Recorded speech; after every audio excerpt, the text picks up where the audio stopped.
You're listening to The Main Event with Zach Gelb and Chase Sr. on WHIP.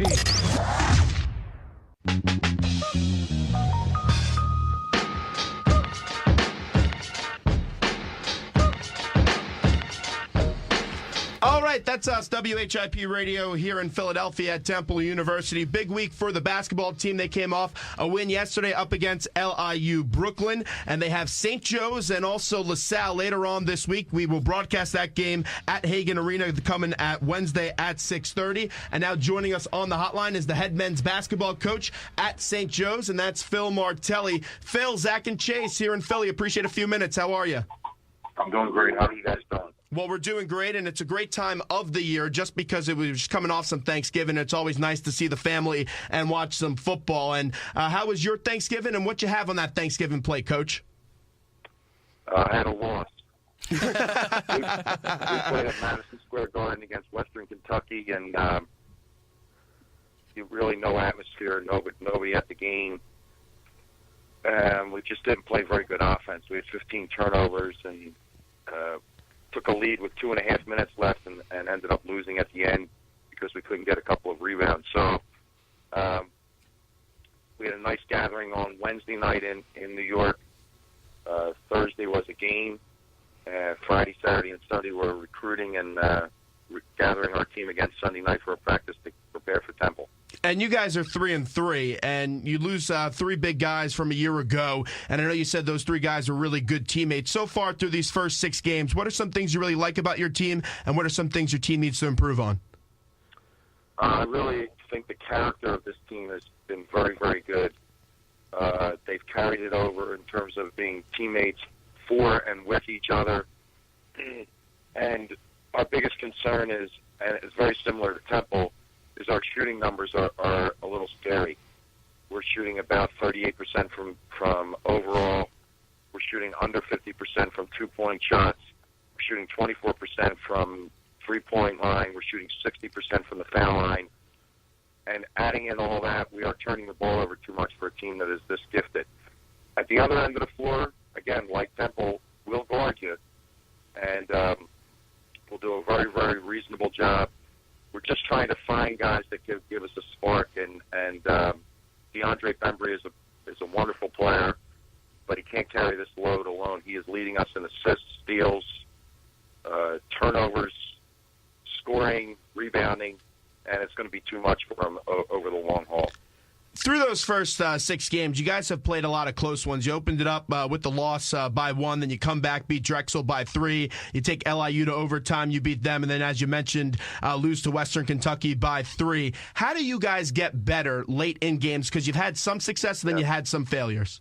Yeah, that's a really great point, and it's what I spent yesterday doing. Whether it's schematic, whether it's confidence. We have to work on that. We've 4 of our 6 games, the last shot in the air for either team was difference in winning and losing. So that's the way we're going to be. That's the way it seems it'll be in the Atlantic 10 for us. So we're trying to come up with ways to not just practice it, but to get confident enough that when we face that challenge, if it is Wednesday night, it's already been practiced. And it's part of our DNA, so to speak. Phil Martelli joins us right now. And, Coach, you talk about how DeAndre Bembry has had a lot on his plate so far this year. Last season, he had a terrific year, but he had the luxury of also playing with 3 very good seniors. How has he responded to the challenge of becoming a leader both on and off the court this year? Well, off the court, he's accepted it wonderfully. Even though he's a young guy, he has an old spirit about him. He has an old head. He thinks the game, and he thinks situations, and knows when guys are getting frustrated, and maybe, I've been on them a little bit, and he'll pick them up on the court. To be honest with you, he's been a little too casual, and I thought he turned that around in the Western Kentucky game. He was tremendous defensively. He guarded a young guy that they have by the name of Price, who has 1,500 career points going into the season, and held him to a 1 for 8. The previous game against LIU, he allowed a freshman to go wherever he wanted on the floor. So he responded in that way. And then in that game, he was 3 for 11 in the first half, and then 7 for 9 in the second half. So there's growth. There's a little bit of the feeling in the beginning of the year of too much pressure being put on him, maybe by the coach, and telling him what would be expected if you're the best player on the team.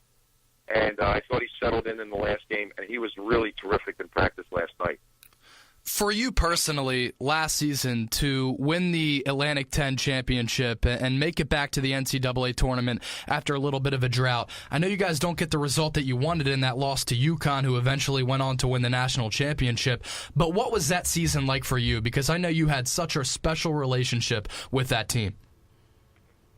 Well, those guys were just terrific, and when we took our bump at this time last year, literally 365 days ago, we lost at Temple when really we were probably more gifted than Temple was last year, but they out-toughed us and won a game at the Lea Course, and then we got rocked by Villanova. The oldest guys on that team didn't quit on each other, and they kept telling me that things would get going in the right direction, and we ended up winning 20 of our next 24. And that they were special because they got the idea that it was bigger than any one person. In the previous seasons when we were as gifted, it was a little bit too individualistic. So to have a chance to win a championship, with championships which stay with you forever, to see those guys get nets and rings and pats on the back was terrific, and to play on the biggest stage, as you guys well know at Temple, that's what this is about, playing on the biggest stage in March, and we had a chance to do that last year with a really great group of guys.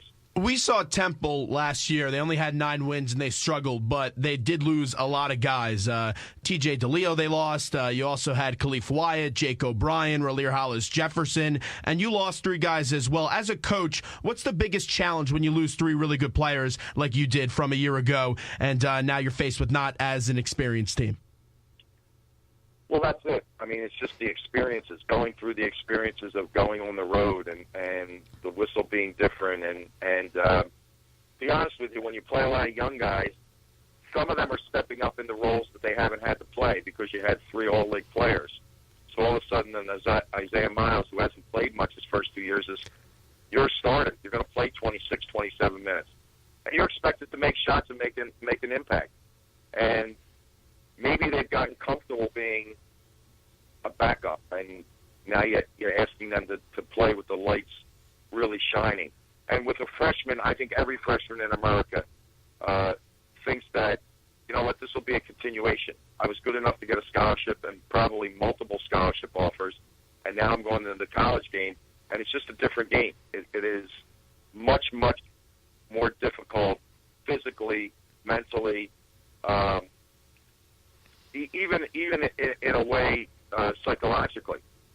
You know, in a high school game, you're getting ready for a Tuesday night game, and you go through class. But now you're getting ready for a Wednesday night game against Temple, and you have to really concentrate during the day academically. So building a new team is really building the experience and giving them a base so that they're ready. You mentioned the 4 close games. Hopefully that's going to help us as we go forward in this week in our Philadelphia games, and then next week we get into exams, and after the first of the year into our league conference. The head coach of St. Joe's men's basketball, Phil Martelli, is our guest. Zach Gelb and Chase Sr. here with you on WHIP Radio via iHeartRadio, taking up until noon Eastern Time, where the Temple Sports Hour comes your way. And Coach, Jalen Bond has been a nice little addition here to Temple. They'll get 2 more in a few weeks with Jesse Morgan and Devin Coleman. Bond has suffered from an ankle injury, but he had his best game as an Owl, as he was dominant with 11 points and had 13 rebounds, a lot of those coming on the offensive end. What's the game plan going up against a big physical player like Jalen Bond? Well, I'm really impressed with what he's done with his body. I have not seen yesterday's game yet. I'm going to watch that a little bit after noon today. But I did notice those numbers, the confidence level. And I think when you talk about Jalen, you're talking about Philadelphia. When you talk about Jesse Morgan and Devin Coleman, they're going to give Coach Stumpf that Philly kind of pride approach. and I've noticed this in all of their games. I think that Jalen will add to their physical nature, and really, if you close your eyes and say, well, what does Mark Williams look like, and what does Dingle look like? Well, they all kind of look the same. They're a very, very physical group, not tall, but they have great foundations, and my great concern is the offensive glass, because the offensive glass leads them to the foul line. Coach, you know very well in taking on Fran Dunphy during his years at Penn and now at Temple that his teams historically have been very good defensively. A year ago, that was not the case, as Temple gave up only almost 80 points per game. This year, though, they have really stressed defense. They've been playing man, they've been playing zone, and it has worked wonders for them. What do you have to do against them offensively to get your guys going? You know, that's what I'm sitting here thinking about. Yeah. I'm not dead certain yet on how to attack it, because what they do is they do a great job of scouting report, and they stay to their fundamentals. So, you know, we would anticipate that they're going to play a ball screen a certain way. And what happens is he does such a wonderful job that every guy does it the exact same way. So Obi goes in as a freshman. He's guarding that ball screen the same way as a guy that's been in the program like Jimmy McDonald or Devontae Watson. So you really have to find a way. I thought their defense against Duke in particular was extraordinary. American U, because of the system that they were used to, that Princeton-style system. I mean, come on, they held a college team to 11 points in the first half. Yeah. So that's the challenge. You're right on point. We have to be able to score the ball, and that's saying something, because we have really, really, really struggled with scoring the ball this year. And, Coach, last one from me. This Temple team on the offensive side of the floor has struggled to hit shots from the outside, especially against zone. I'm sure that's something that you've seen on film as well. Yeah, and we're not much of a zone team, but maybe what we can do is make our man-to-man look like a zone by packing it in a little bit. And right. Then you say that, and all of a sudden, you know, against American U, they come out and Mark Williams banks in a three, and they're up 10-0 in that game, and then the big numbers that he had against Penn. Yesterday they changed their style around, and DeCosi hits the 2 threes in the second half to kind of stretch that lead, and then they're pounding the glass. I really think what we're going to have to do is keep them off the foul line. That's my number one message to my team this afternoon at practice. And their guards are very aggressive in Temple, and you're right, they are getting to the foul line a lot this year, especially Will Cummings, Quinton DeCosi, and Josh Brown has really improved his game a lot, Coach. He was in the gym all over the summer. He's taking summer classes, and he brings a nice offensive dynamic to this Temple offense. Their backcourt is really special here for Temple. Yeah, and they have an interesting style, because in their fast break, they attack that guy. So DeCosi will take you to the rim. Josh Brown will take you to the rim. And Cummings is averaging 7 free throws a game. We can't possibly win a game if he walks to the foul line 7 times on Wednesday night. Well, Coach, we appreciate the time. Thanks so much. We'll see you Wednesday, and best of luck. Thanks, guys. It was a great interview, by the way. You guys were well prepared. I appreciate that. Thanks, you, Coach. There's Coach Phil Martelli joining us on the hotline, Philly's #1 college radio station, WHIP via iHeartRadio. Okay, what we'll do right now is we'll take a quick break, and we'll be back right after these short messages as we turn our page to the Philadelphia Eagles. Jerry Jones, Tony Romo, you still frowning on Thanksgiving? That was sweet as the Eagles go into Jerry World Birds and Day, just man. put on a fantastic performance. Zach Gelb and Chase Sr. here with you. We'll be back right after these short messages.